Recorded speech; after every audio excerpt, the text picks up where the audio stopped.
આજના સમયમાં વિદ્યાર્થીઓ માટે ક્લાસરૂમ માત્ર અભ્યાસનું સ્થળ નથી રહ્યું, તે તેમના ભવિષ્યનો આધાર છે.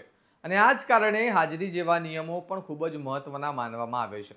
પરંતુ જો કોઈ વિદ્યાર્થી પોતાની ઓછી હાજરી માટે એવું કારણ આપે કે સાંભળીને કોર્ટ પણ ચોંકી જાય, તો આ એક મોટી ચર્ચાનો વિષય બની જાય છે.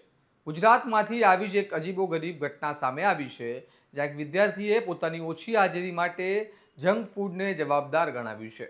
શું છે સમગ્ર મામલો? આવો વિગતે વાત કરીએ આ અહેવાલમાં. નમસ્કાર, હું છું ચિરાગ વર્ષાબેન. આપ જોઈ રહ્યા છો સ્વમાન. ગુજરાતી મારવાડ યુનિવર્સિટીના ચોથા વર્ષના LLBના વિદ્યાર્થીએ હાઈકોર્ટમાં અરજી કરી છે, કારણ કે યુનિવર્સિટીએ તેને પરીક્ષા આપવા માટે અયોગ્ય જાહેર કર્યો. કારણ સ્પષ્ટ હતું, જરૂરી 75% હાજરી પૂર્ણ ન કરવી. પરંતુ વિદ્યાર્થીએ કોર્ટ સમક્ષ જે દલીલ મૂકી તે ચર્ચાનો વિષય બની ગઈ છે.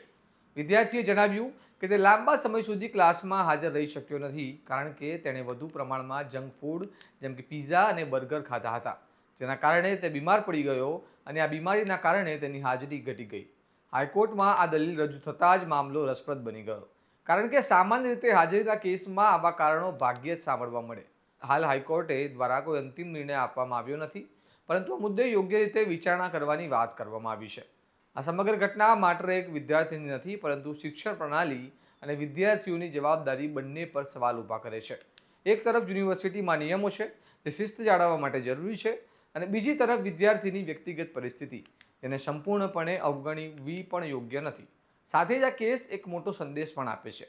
આજની યુવા પેઢી માટે ખોરાક અને જીવનશૈલી કેટલી મહત્વપૂર્ણ છે, કારણ કે નાની લાગતી આદતો ક્યારેક ભવિષ્ય પર સીધી અસર કરી શકે છે. હવે સૌથી મોટો સવાલ એ છે, શું કોર્ટ આ કેસમાં માનવીયતા દાખલ કરી વિદ્યાર્થીને તક આપશે કે પછી નિયમોનો જ પ્રથમ સ્થાન આપશે? આ મામલે તમારું શું માનવું છે? અમને કમેન્ટમાં જણાવો.